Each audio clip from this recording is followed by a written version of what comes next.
In this video, we are recreating the Harvest Haunt design from Maniology's Box of Gloom. I had originally planned to make just a single Box of Gloom video, but this is the third and final part in this mini-series.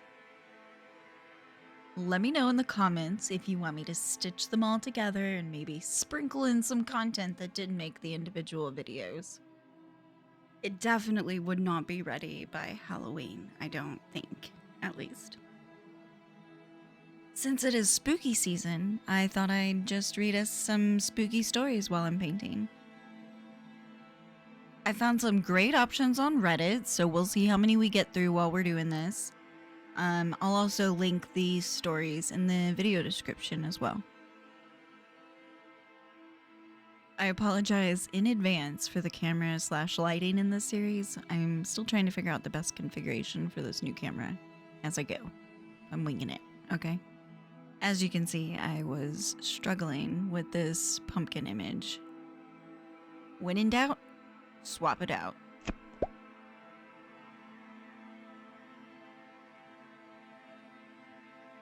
And with that, let's get into our first spooky story.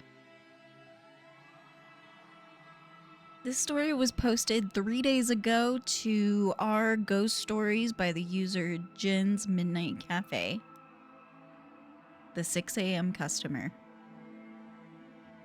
Do you guys believe in life after that spirits might walk among us, living in a parallel dimension we can't always see? You know, kind of like the movie Insidious. I heard this story from a car battery shop owner in Nonthaburi, Thailand, and unlike most ghost stories that happen at the witching hour of 3 a.m., this one unfolded in broad daylight. Though the shop wasn't fully opened yet around 6 a.m., the locals know that it's fine to come to the shop as Fa, the owner, alongside her husband, would already be up. So while they were preparing to open the shop, a car drove by. Fa noticed the car was a regular customer from the designs of the car. A man stepped out and walked over to her husband, requesting a battery change for another car of his that's parked at his home. Just then, another door opened and a little girl wearing cute cartoon pajamas came out and walked to the front of the shop and started playing with Fa's Siberian Husky. Fa saw the girl laying and invited her to play with the dog inside, but the girl said it's fine. A few minutes later, the man that talked to her husband told them to follow him to his house in 10 minutes as he had to drive his daughter to school. Then the customer closed the door and the little girl also went back into the car. So Fa held the battery on her lap while her husband drove the motorbike and off they went to the customer's house. The drive was quite short. It only took about 5 minutes to get there. It's an old gated community, so security wasn't that strong. The gates were already open, so they got in, passed the security guard, and arrived at the house. The lights were on. TV sounds could be heard from the outside, and then the owner came out of the door. The smell of breakfast wafted out, and noises in the kitchen can be heard. You know, a typical morning of a regular family. Then, the owner showed them to a white car parked at the house. While her husband was changing the battery, Fa started talking to the owner, complimenting that his daughter was very cute. The owner was puzzled as he said he went to the shop alone. Fa replied, the girl who played with my dog this morning. She came out of your car in cartoon printed pajamas.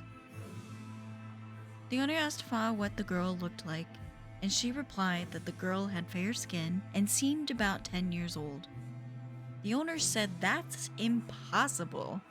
His daughter has tan skin as she's a school athlete and that she's still very young. The owner called his wife and Fa recounted what she saw in the morning to the mom. Soon, she started crying, saying that she had had a miscarriage around 10 years ago, assuming that the kid Fa might have seen was her child that years ago. For some context, in Thai belief, when someone dies before their destined time, their spirit stays in the human world. It continues to age as time passes, and only when it reaches the age it was meant to live can it finally move on? But the story doesn't end here. While Fa's husband was changing the battery, he didn't believe the couple. So the dad called his daughter down to prove it. The daughter that came down was totally different from the girl that Fa had met in the morning.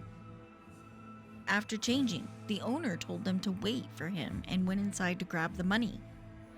While waiting, Fa and her husband were looking at each other, trying to figure out what she had seen. The wait started getting longer. 5 minutes passed, 10, then 15. How can grabbing some money take that long? They decided to wait a bit longer, and at that moment, they both saw a small pair of feet walking down the stairs. They saw the same pajamas, with the same patterns. "Oh, you guys haven't finished changing the battery yet?" the girl shouted. "Wait, what?" "It's the same girl from the shop this morning." Fa, confused, replied that the battery has been changed, but they're waiting for the money. The girl said that she'll go and get her dad and disappeared back into the house. Shortly after, her husband said, "Let's go, we'll get the money later." Before Fa could even question him, he said, "Now, Fa," with an urgent voice. As they rode off, Fa turned to look back, but her husband quickly shouted, "Don't look back!" But curiosity got the better of her. She glanced back and was shocked. The entire street was abandoned. Every single house.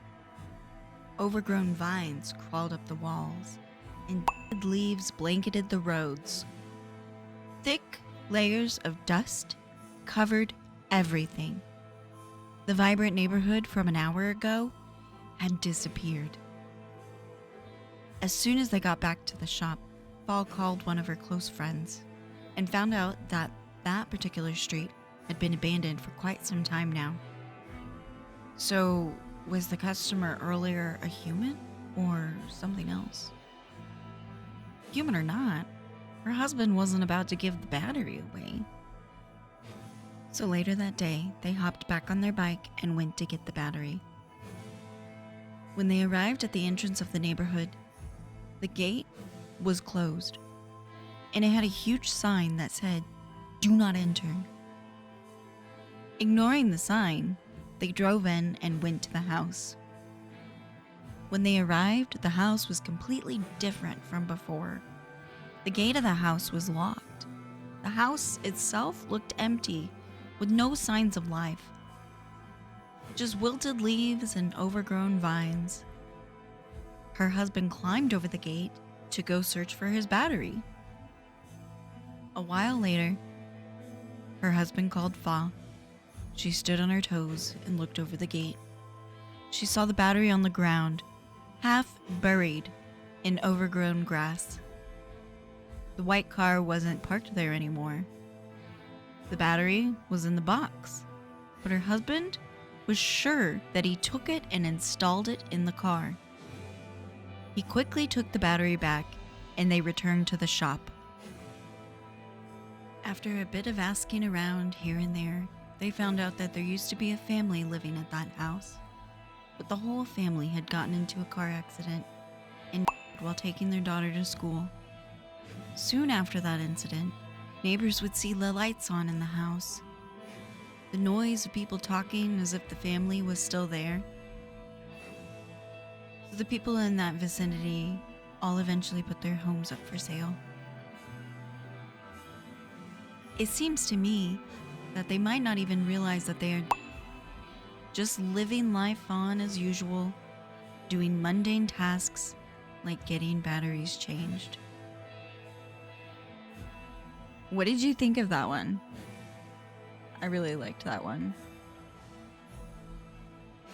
Okay, so this next ghost story is also from our ghost stories. From the Reddit user possible_phone_4019. My parents' 25-year-old ghost story. This is my parents' story. Everyone who was involved in this experience still talks about it to this day because of how badly it scared them. I've always been fascinated by it, so I wanted to share it on Reddit. Right after my parents got married, they decided to find a small place together and start their new life with one another. They found a cheap, 2-bed, 1-bath house close to my dad's job. They weren't picky since it was meant to be temporary until my mom finished nursing school and they could save enough to buy a home. They moved in shortly after finding it, and for the first month, everything was completely normal. That was until my grandmother gave them a little clown figurine she had found at a yard sale. It was one of those vintage wind-up ones that spins in a circle and plays a creepy old children's song. My mom had always hated clowns and thought it was unsettling, but she didn't want to be rude, so she put it on a shelf in the kitchen and tried to ignore it. Not even a week later, she started noticing it would randomly spin and sing by itself. Sometimes it would start up when she walked past it, when she was home alone, and in the middle of the night, for no reason at all. It kept happening until she finally decided to throw it out. She tossed it into the trash and figured that was the end of it. A few days after the garbage had already been picked up, she walked into the kitchen and found the clown sitting right back on the same shelf. My mom was freaked out and showed her mother-in-law. The second she picked it up, the clown's head started spinning rapidly, while the rest of it stayed still. My dad's mom, who was very religious, immediately started praying over it. Then drove it straight to the dump herself. They never saw it again, but after that, everything in the house just got worse. One day, my mom was in the driveway unloading groceries when she saw a tall man in a black hat standing about 10 feet away from her by a tree, staring directly at her. She tried not to make eye contact and started walking up the driveway. He first began walking towards her, but then he sped up. My mom luckily made it to the front door in time and locked it.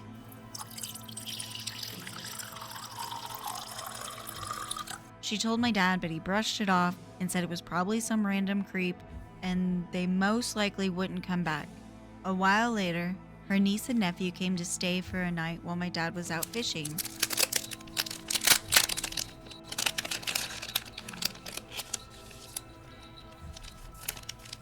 In the middle of the night, they ran into her room crying, saying a tall man with a black hat had been standing over them. It kept happening every time they stayed over, until eventually they refused to come back. My mom would hear loud crashing sounds from the spare room while no one was home. And not long after, an old, disheveled woman started showing up in their yard at night. She'd stand under the large oak tree in front of their house, mumbling to herself for hours, and she did this several times a week. After the 10th time, my dad finally had enough. He yelled at her to get the off their property. She slowly looked up and whispered, "You can't take us all." He told her to leave or he'd call the cops. She turned around and walked away. They decided to hang crosses on almost every wall in the house, including one above the front door. The owners had inherited the house after their father had there. Their father was a tall, mean man who always wore a black hat. My dad picked up 2 extra jobs just to get them out faster. They saved up every last dollar until they finally had enough to leave. Once they moved, everything stopped. Whatever was tormenting them left them alone. If you made it to the end, thank you so much. Please know that I appreciate you for being here, and I am so grateful that I get to be even a small portion of your day. Stay safe out there.